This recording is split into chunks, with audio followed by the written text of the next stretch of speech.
नमस्कार। आज की हमारी इस चर्चा में आपका स्वागत है। आज हम एक ऐसे प्राचीन रहस्य को डिकोड करने वाले हैं जो सच में असीमित जीवन शक्ति और ऊर्जा का असली स्रोत है। हम सभी अक्सर थकान और अंदर से एक अजीब सा खालीपन महसूस करते हैं ना, लेकिन आज का हमारा यह विश्लेषण हमारी इस बेसिक सोच को ही पूरी तरह से पलट कर रख देगा कि हमें वास्तव में ऊर्जा मिलती कहाँ से है। हम एक बहुत ही कमाल के विषय पर बात करने वाले हैं जिसे प्राण कहा जाता है। तो आज का हमारा ये सफर इन 5 प्रमुख पड़ावों से होकर गुजरेगा। भोजन बनाम ऊर्जा का रहस्य, शरीर के 5 कोश, प्राण की 5 धाराएं, एक योगी की दिनचर्या और आखिर में प्राण का अभ्यास। चलिए आगे बढ़ते हैं। शुरुआत करते हैं हमारे पहले हिस्से से, भोजन बनाम ऊर्जा का रहस्य। चलिए सीधे इस सवाल पर आते हैं। ये एक बहुत ही अजीब पर सच में चौंकाने वाला विरोधाभास है। हिमालय के वो योगी जो दशकों तक जीते हैं, घंटों ध्यान में बैठते हैं, वो दिन में मुश्किल से बस एक मुट्ठी अन्न लेते हैं। बौद्ध भिक्षु भी दिन में केवल एक बार भोजन करते हैं। फिर भी अगर आप देखें तो उनकी आंखों में एक गजब की चमक और शरीर में कमाल की फुर्ती होती है। दूसरी तरफ हम और आप अपनी आधुनिक जिंदगी में लगातार कुछ न कुछ खाते ही रहते हैं, लेकिन फिर भी हमेशा थके थके महसूस करते हैं। ऐसा क्यों? जरा इस तुलना को देखिए। हमारी आज की लाइफस्टाइल में क्या होता है? दिन में 3 बार भारी खाना, बीच बीच में लगातार स्नैकिंग, और नतीजा सुबह उठते ही थकान और भीतर एक अजीब सा खालीपन। अब इसे एक योगी की लाइफस्टाइल से कंपेयर करते हैं। वहां क्या है? बहुत ही कम भोजन और घंटों का ध्यान, फिर भी एक अद्भुत ऊर्जा और जीवंतता। इस बात से एक चीज तो बिल्कुल साफ हो जाती है कि हमारे इस थकान का असली इलाज हमारे खाने की प्लेट में बिल्कुल नहीं है। तो फिर इलाज है कहाँ? चलिए हमारे दूसरे भाग यानी शरीर के 5 कोश की तरफ बढ़ते हैं। इस रहस्य का जवाब हमें तैत्तिरीय उपनिषद के एक बेहद प्राचीन विज्ञान में मिलता है। स्रोत में एक युवा शिष्य और उसके गुरु की एक बहुत ही खूबसूरत कहानी का जिक्र है। एक बार एक थका हुआ शिष्य अपने गुरु के पास गया और बोला कि वो रोज अच्छे से खाता है, पूरी नींद लेता है, फिर भी अंदर से खालीपन महसूस करता है। तब गुरु ने मुस्कुराकर एक बहुत ही गहरी बात कही। उन्होंने कहा, तुम शरीर को खिला रहे हो पर प्राण को भूखा छोड़ रहे हो। गुरु उसे बाहर उगते सूरज और बहती हवा के बीच ले गए और समझाया कि हमारी आत्मा की भूख सिर्फ रोटी या चावल से नहीं मिटती। इस चार्ट को देखिए। उपनिषदों के अनुसार हम सिर्फ एक भौतिक शरीर नहीं हैं। हमारा वजूद इन 5 लेयर्स या कहें तो कोशों से बना है। जो सबसे बाहरी परत है उसे अन्नमय कोश कहते हैं। हम जो भी दाल, चावल, रोटी खाते हैं ना, वो सब सिर्फ इसी बाहरी परत को पोषण देता है। लेकिन इसके ठीक अंदर जो दूसरी परत है, प्राणमय कोश, जो हमारे जीवन शक्ति का असली सेंटर है, उसे ये दाल रोटी नहीं बल्कि एक बिल्कुल ही अलग तरह की ऊर्जा चाहिए। तो अब सवाल आता है कि ये प्राण आखिर है क्या चीज? आसान शब्दों में कहें तो प्राण वो सर्वव्यापी जीवन शक्ति है। वो अदृश्य ऊर्जा है जो हर पल हमारे चारों ओर मौजूद है। ये हमारी रोजमर्रा की कैलोरी या विटामिन की गोलियों से बहुत अलग है। प्राचीन योगियों का मानना था कि जब तक हम इस प्राण ऊर्जा को एक्टिवली ग्रहण नहीं करते, तब तक हमारा ये प्राणमय कोश भूखा ही रहता है। और इसीलिए हम चाहे कितना भी अच्छा खाना क्यों ना खा लें, हमें वो असली वाली ऊर्जा और ताजगी महसूस ही नहीं होती। अब आते हैं तीसरे हिस्से पर, प्राण की 5 धाराएं। अब आपके मन में यह सवाल आ सकता है कि अगर प्राण खाने पीने में नहीं है तो इसे हासिल कैसे करें? खैर, प्राचीन योगियों ने बिना किसी महंगे सप्लीमेंट या मुश्किल पूजा पाठ के इसे हासिल करने के तरीके खोजे थे। असल में प्राण की ये 5 धाराएं हमारे आसपास हमेशा बह रही हैं, बस हमें इनसे जुड़ना सीखना है।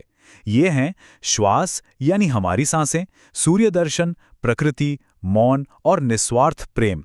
यही वो असली स्रोत हैं जो सीधे हमारे प्राणमय कोश को फुल चार्ज करते हैं। चलिए पहले 2 स्रोतों को थोड़ा और डिटेल में समझते हैं। पहली धारा है हमारी श्वास। हम दिन भर बस छोटी और उथली सांसें लेते हैं, जिससे हम सिर्फ हवा अंदर खींच रहे होते हैं। लेकिन जब हम रुककर बिल्कुल सचेत होकर गहरी सांस लेते हैं, तो हम सिर्फ ऑक्सीजन नहीं बल्कि उस सूक्ष्म प्राण ऊर्जा को भी अपने भीतर खींच रहे होते हैं। दूसरी धारा है सूर्य दर्शन। सुबह सुबह उगते सूरज की तरफ मुंह करके गहरी सांसें लेना सिर्फ विटामिन डी लेने का तरीका नहीं है। ये तो मानो अपने दिमाग और शरीर को सीधे एक हाई वोल्टेज चार्जर से कनेक्ट करने जैसा है। बिल्कुल इसी तरह काम करती है प्रकृति और मौन की शक्ति। आज हम सब कंक्रीट के जंगलों और बंद कमरों में सिमट कर रह गए हैं, लेकिन कभी नंगे पैर मिट्टी पर चलकर देखिए या किसी पेड़ के नीचे बैठकर देखिए। ये हमें सीधे धरती की ऊर्जा से जोड़ता है। और मौन मौन की ताकत तो वाकई जादुई है। हम हर वक्त शोर, फोन के नोटिफिकेशन और हजार तरह के ख्यालों से घिरे रहते हैं। जब हम मौन में जाते हैं तो मन का शोर एकदम शांत हो जाता है। सोचिए, जैसे पानी सिर्फ एक खाली ग्लास में ही भरा जा सकता है, ठीक वैसे ही जब हमारा मन खाली होता है तभी ब्रह्मांड की वो असीम प्राण ऊर्जा हमारे अंदर प्रवेश कर पाती है। अब आते हैं 5वीं धारा पर, और सच कहूं तो ये सबसे ज्यादा हैरान करने वाली है, निस्वार्थ प्रेम और सेवा। आपको जानकर हैरानी होगी कि आधुनिक मनोविज्ञान भी अब इस प्राचीन ज्ञान से पूरी तरह सहमत है। जब हम बिना किसी मतलब या उम्मीद के किसी की मदद करते हैं तो हमारे अंदर जीवन शक्ति का लिटरली एक धमाका सा होता है, एक आंतरिक विस्फोट। इसीलिए आपने नोटिस किया होगा कि जो लोग निस्वार्थ सेवा करते हैं वो कम खाने के बावजूद सबसे ज्यादा एनर्जेटिक और खुश नजर आते हैं। चलिए अब चौथे हिस्से की तरफ बढ़ते हैं, एक योगी की दिनचर्या। अब ये सब सुनकर ऐसा लग सकता है कि भाई इसके लिए तो हिमालय जाना पड़ेगा, लेकिन ऐसा बिल्कुल नहीं है। इस टाइमलाइन को देखिए। एक योगी की सुबह अलार्म या फोन की स्क्रीन से नहीं, बल्कि उगते सूरज और 3 गहरी सांसों के साथ शुरू होती है। वो खाने से पहले सीधे भोजन पर टूट नहीं पड़ते, वो बाकायदा रुकते हैं, 5 गहरी सांसें लेते हैं और उस भोजन के लिए आभार जताते हैं। इससे स्ट्रेस कम होता है और डाइजेशन कमाल का होता है। वो हर घंटे अपना काम रोककर बस एक गहरी सांस लेते हैं और खुद को रीबूट करते हैं। शाम को प्रकृति के बीच नंगे पैर चलते हैं और रात को सोने से पहले बस 5 मिनट का एकदम सन्नाटा, पूर्ण मौन। है ना कितना सिंपल? तो इस पूरी फिलॉसफी को समझने के बाद अब हम आते हैं आज के इस विश्लेषण के सबसे जरूरी और प्रैक्टिकल हिस्से पर, प्राण का अभ्यास। इन स्रोतों का साफ दावा है कि अगर हम सिर्फ, जी हां, सिर्फ अगले 14 दिनों तक अपने जीने के तरीके में थोड़ी सी जागरूकता ले आएं, तो हमारी जो ये अंदर की बेचैनी है ना, वो एक बहुत ही गहरी शांति और जबरदस्त ऊर्जा में बदल सकती है। बस 14 दिन। तो हमें करना क्या है? बस ये 3 बहुत ही आसान से कदम उठाने हैं। पहला, सुबह उठते ही फोन चेक करने के बजाय आराम से बैठिए और 3 गहरी सांसें लीजिए।